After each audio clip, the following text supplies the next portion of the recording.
Di awal cerita kita melanjutkan chapter kemarin, yang dimana MC kita menekan bawahan keluarga Franklin di kota Greene.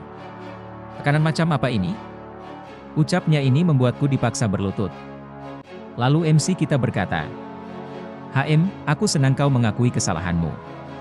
Lalu MC kita berjalan dengan santai melewatinya dan berkata, aku akan membeli gadis itu, kau ganti yang lain saja, kan sekali lagi. Ucap tuan muda itu. Mendengar itu MC kita menjawab kau nggak layak mendengarnya lagi. Mendengar itu orang-orang di sana berkata, bocah ini sangat arogan. Ya ampun, bocah ini pasti akan mati. Lalu tuan itu berkata, bocah, kau tahu, aku dari keluarga Franklin di kota Greene. Namun di sini MC kita berjalan menghiraukannya. Dan MC kita bertanya sama pembawa acara itu, aku mau gadis ini. Sebutkan harganya. Mendengar itu pembawa acara menjawab dengan gugup, ini. Melihat MC kita yang menghiraukan, dia berkata dengan marah, kau mengabaikanku? Dan di sini gadis yang mau dibeli MC kita cuma melihat. Bocah sialan. Beraninya kau. Ucap tuan muda itu dengan marah, lalu tiba-tiba dia beroikir. Tunggu. Pasti nggak ada orang sebodoh ini di dunia ini. Kau tahu aku dari keluarga Franklin, tapi masih bersikap seperti itu. Dia pasti berpura-pura jadi lemah dan menunggu kesempatan mengalahkanku. Tidak. Kurasa seseorang bermaksud menjebakku. Apa itu keluarga Chani atau keluarga Barra? Tunggu, mungkinkah orang ini nggak pernah melihat dunia sebelumnya? Benar. Seekor semut di alam badan mana bisa menjadi pion untuk menjebakku? Tunggu, alam badan. Benar. Dia berada di alam badan. Itu sebabnya dia menyamar dan mengambil kesempatan untuk mengalahkanku. Ini masih salah. Kalau aku bisa menyadari trik mudah ini, orang lain juga bisa. Dia pasti ingin menjebakku. Dia ingin aku berpikir kalau aku telah menyadari triknya. Tidak, ada satu kemungkinan lain. Orang ini ingin pamer di depan seorang gadis. Tunggu sebentar, gadis ini sangat cantik, ucapnya dengan wajah mesumnya, meski aku datang untuk melamar. Meski aku datang untuk melamar, tapi nggak buruk kalau aku bisa mengambil selir. Tunggu, sepertinya gadis ini menyukai idiot itu. Apa aku harus membunuh orang itu dulu? Membunuhnya? Aku mengerti. Ini jebakan. Dia memancingku untuk membunuhnya. Kalau aku membunuh orang di kota Tanoma, dia akan mendapatkan aibku kan? Setelah berpikir dengan pikiran bodohnya itu, dia berkata dengan percaya dirinya sambil menunjuk, kau ingin aku membunuhmu? Aku sudah tahu trikmu. Kau masih jauh tertinggal. Mendengar itu MC kita menjawab dengan muka jengkelnya. Apa yang idiot ini bicarakan? Lalu MC kita bertanya ke pembawa acara itu. Jangan biarkan aku mengulangi apa yang kukatakan, namun tetap saja pembawa acara itu gugup. Itu. Melihat itu tuan muda bodoh itu marah, beraninya kau mengabaikanku. Lalu bergumam dengan pikiran bodohnya lagi. Beraninya dia mengabaikanku? Dia bermaksud untuk membuatku marah. Aku nggak akan tertipu dengan trikmu. Melihat kelakuan tuan muda itu MC kita bertanya. Orang bernama Kieran itu gila, ya? Lalu di sini MC kita melirik budak perempuan itu yang nampaknya budak perempuan itu tidak bisa berbicara, cuma bisa mengerang. Melihat budak itu mengarang di sini MC kita langsung menekan dengan jurusnya. Setelah ambruk budak itu langsung diam ketakutan. Lalu MC kita melemparkan uang kepada pembawa acara itu. Apa uangnya cukup? Simpan kembaliannya. Pembawa acara itu menangkapnya dengan gugup. Hah? Lalu MC kita di sini menghampiri budak itu, sambil mengulurkan tangan MC kita berkata, aku akan membawamu pergi. Ayo sini. Di sini nampaknya budak wanita itu udah patuh. Melihat itu tuan muda bodoh itu berkata dia benar-benar mengabaikanku. Namun tiba-tiba datang seorang tua bangka yang sok jago. Tunggu, kalian, sambil berjalan mendekat.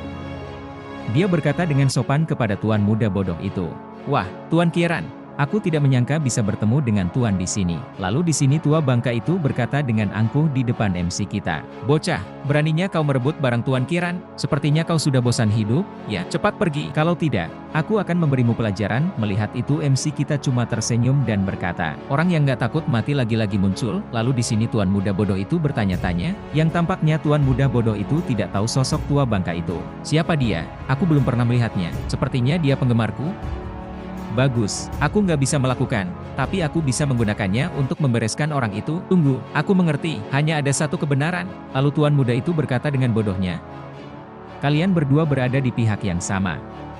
Walau bocah ini berada di alam badan, dia berani memprovokasiku. Itu karena dia ingin membuatku menyerangnya dan membiarkan dua keluarga lainnya menjebakku bersama. Mendengar kesalahpahaman itu, tua bangka mencoba menjelaskan tapi dipotong sama tuan muda bodoh itu. Hah, bukan. Ucap tua bangka itu, lalu tuan muda bodoh itu melanjutkan lagi perkataannya. Tapi basis kultivasiku sudah mencapai puncak alam pemurnian roh. Kalau aku menyerangmu karena mereka, kau pasti akan mati. Meski plotmu berhasil, kau akan kehilangan nyawamu. Ini tidak menguntungkan untukmu. Karena itu, kalian berdua bekerja sama.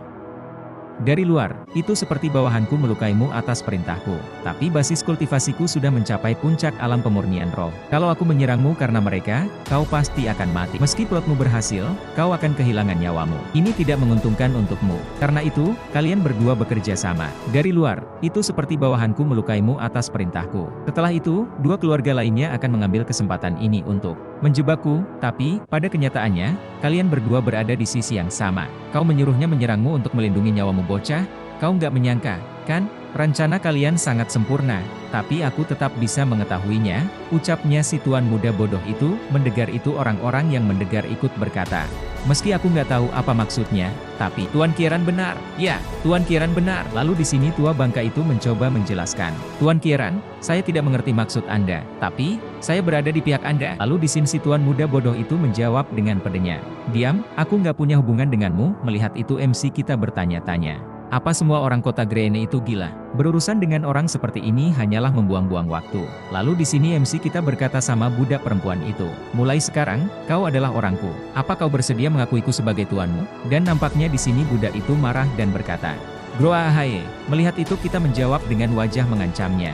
Apa? Dan seketika budak wanita itu JKD takut. Ikuti aku. Tiba-tiba tuan muda bodoh itu menghentikan MC kita. Tunggu, dan mengeluarkan uang dan berkata, karena ini bisnis, siapapun yang menawarkan harga tertinggi, dialah yang mendapatkan gadis itu. Di dalam ada 100 batu roh, kira-kira seharga 10.000 koin. Mendengar itu si pembawa acara itu menjadi bersemangat. Wow! 10.000 koin. Kau harus menjual gadis itu padaku, si pembawa acara berkata. 10.000 koin. Tapi budak perempuan ini hanya bernilai 300. Orang-orang yang mendengar jumlahnya pun ikut bersuara. Oh, tidak. 10.000 koin. Berapa harga teknik bela diri tingkat bumi? Tuan Kieran memang luar biasa. Dia sangat kaya. Bahkan Ayang Rees ikut kaget. 10.000 koin. Yah, lalu si pembawa acara menghampiri MC kita dan mengembalikan uangnya. Aku ini seorang pengusaha, jadi tentu saja aku akan menjualnya kepada orang yang menawarkan harga tertinggi. Jadi, budak perempuan ini akan dijual kepada Tuan Kieran. Mendengar itu si bodoh itu bergumam. Kau ingin memprovokasiku untuk menyerangmu. Tapi aku nggak terjebak dan menggunakan cara yang benar untuk menghadapimu. Aku seorang jenius. Dan Rees berkata, Kak Vin, 10.000 koin terlalu banyak. Sepertinya guru juga nggak akan mampu mengeluarkan uang sebanyak ini. Lalu si bodoh itu menghampiri budak itu untuk menariknya dengan paksa. Sebaiknya kau ikut denganku, gadis kecil. Lalu MC kita bergumam. Budak perempuan ini nggak bernilai 10.000 koin, tapi dia punya tubuh yang menawan. Meski dia belum dewasa, dia akan menjadi cantik di masa depan. Sepertinya bagus untuk membeli kecantikannya dengan 10.000 koin. Lalu MC kita tiba-tiba bertanya. Berapa harga teknik bela diri tingkat bumi? Apa aku nggak salah dengar? Wow, tingkat bumi, ucap orang-orang itu. Lalu Rees bertanya, Kak Vin, apa yang kakak bicarakan? Lalu MC kita bertanya pada si tuan muda bodoh itu. Jawab pertanyaanku, lalu tuan muda bodoh itu berkata. Bagaimana bisa teknik bela diri tingkat bumi diukur dengan uang?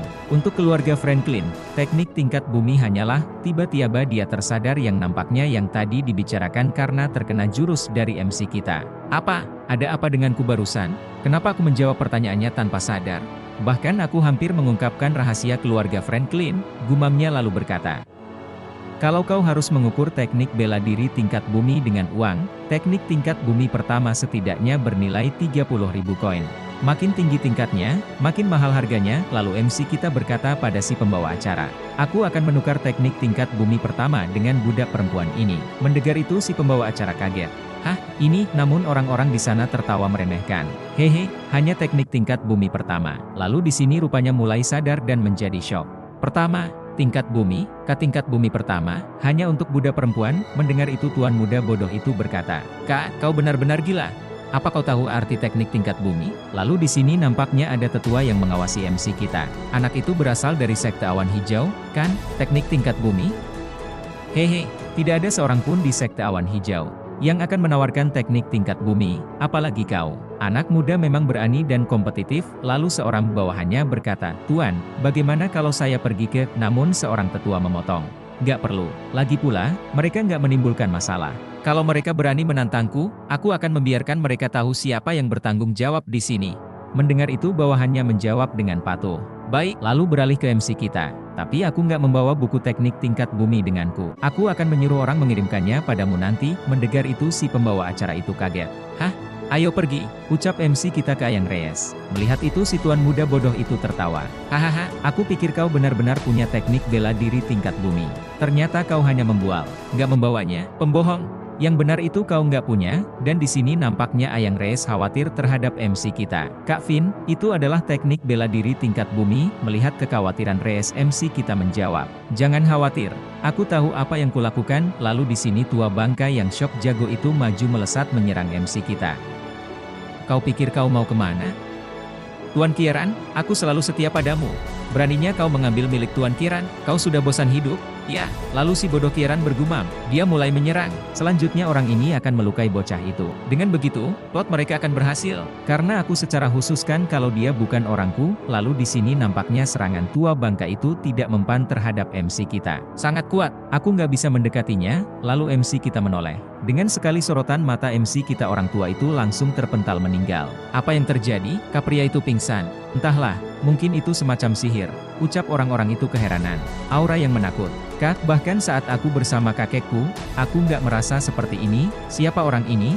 Gumam Kieran bodoh keheranan, dan di sini nampak orang tua yang memantau juga sama terkejutnya auranya sangat kuat. Basis kultivasiku berada di alam pemurnian roh tingkat ke-9, tapi aku nggak berani untuk melawannya. Untungnya, aku nggak memprovokasinya barusan. Melihat itu Ayang Reyes langsung bertanya, Kak Vin, sejak kakak bangun, aku merasa kakak telah menjadi orang yang berbeda. Melihat kecurigaan Reyes, MC kita berkata, jangan berpikir sembarangan. Lalu di sini diperlihatkan MC kita yang menarik bidak kecil seperti menarik hewan peliharaan, dan di sini nampaknya budak itu pengen beli makan pinggiri jalan itu, kue kayu manis yang lezat dan murah, ucap seorang penjual itu. Mendengar itu budak itu langsung meraung. Lalu MC kita menarik tali yang diikat di lehernya itu, diperlakukan seperti itu budak itu marah dan berkata tidak jelas. Diam, kalau enggak, aku akan memakanmu, ucap MC kita dengan sadis. Gadis ini sangat menarik. Apa kau nggak bisa bicara? Ucap Reyes. Tiba-tiba ada suara dari batu. Suara itu kita sebut aja HP karena bentuknya sama. Oke lanjut, akhirnya akan dimulai. Mendengar itu Reyes bertanya, Kak Vin, apa yang akan dimulai? Mendengar pertanyaan Reyes, MC kita menjawab, nggak ada, ayo pergi. Aku akan terus menemanimu belanja. Setelah MC kita berkata Bekanja seketika melompat ke girangan. Asyik, dasar cewek gak di dunia nyata gak di manhwa. Kalau dengar kata belanja langsung senang. Oke lanjut. Di sini chapter beralih ke lapangan latihan puncak pedang, yang rupanya di sini nampaknya siap untuk melakukan peperangan, dan di sini rupanya ada seorang ketua dari sekte pedang yang sedang pidato peperangan. Sekte awan hijau melakukan kejahatan. Hari ini, kita akan memban sekte awan hijau. Mendengar itu suara murid langsung berkata dengan serempak, bantai sekte awan hijau, bantai sekte awan hijau. Dan di sini rupanya ketua lembah pesona juga berniat menyerang sekte awan hijau, bantai sekte awan hijau. Dan lembah api juga membawa para murid untuk menyerang sekte awan hijau. Bantai sekte awan hijau. Lalu chapter berganti ke sebuah penginapan yang rupanya di sana ada seorang tetua yang memarahi seseorang. Yang rupanya yang dimarahin itu adalah Kieran. Dan yang memarahi itu adalah kakeknya. Dasar pecundang, kota Tanoma saja bisa menakutimu sampai seperti ini? Mendengar itu Kieran bodoh itu menjawab, kakek. Bukan takut, tapi itu terlalu kuat. Anda tidak tahu, aura yang terpancar darinya, hanya pernah aku rasakan dari kakek. Mendengar itu kakeknya menjawab, kau adalah cucuku, kau bisa begitu bodoh, kau membiarkannya menipumu. Dia pasti menggunakan beberapa senjata rahasia yang bisa meningkatkan auranya. Kieran, kau berada di puncak alam pemurnian roh. Kalau seseorang ingin mengintimidasimu dengan auranya, dia pasti berada di atas alam harmoni. Kota Tanoma itu lemah. Selain si tua bangka dari puncak pedang dan beberapa kultivator mandiri, totalnya hanya ada 3-5 orang. Bocah yang kau sebutkan terlalu muda untuk menjadi alam harmoni. Benar juga, ucapnya setelah sadar bahwa dia bodoh, lalu kakeknya melanjutkan, kau tidak berkembang karena kemampuanmu yang buruk. Kieran, aku mencarimu karena punya tugas untukmu hari ini. Mendengar itu Kieran menjawab, silakan katakan, kakek. Lalu kakeknya pun melanjutkan, barusan, aku mendapat perintah dari keluarga inti kalau kita harus melenyapkan satu sekte dan mengambil seseorang.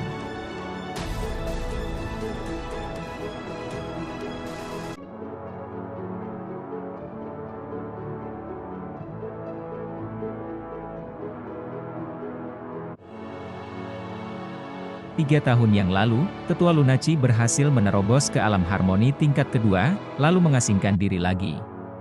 Basis kultivasinya pasti sudah mencapai alam harmoni tingkat ketiga sekarang, gumam Kieran, lalu chapter ditutup dengan kakeknya Kieran yang bergumam, sekte awan hijau. Wah, kayaknya chapter berikutnya bakalan tambah seru ini.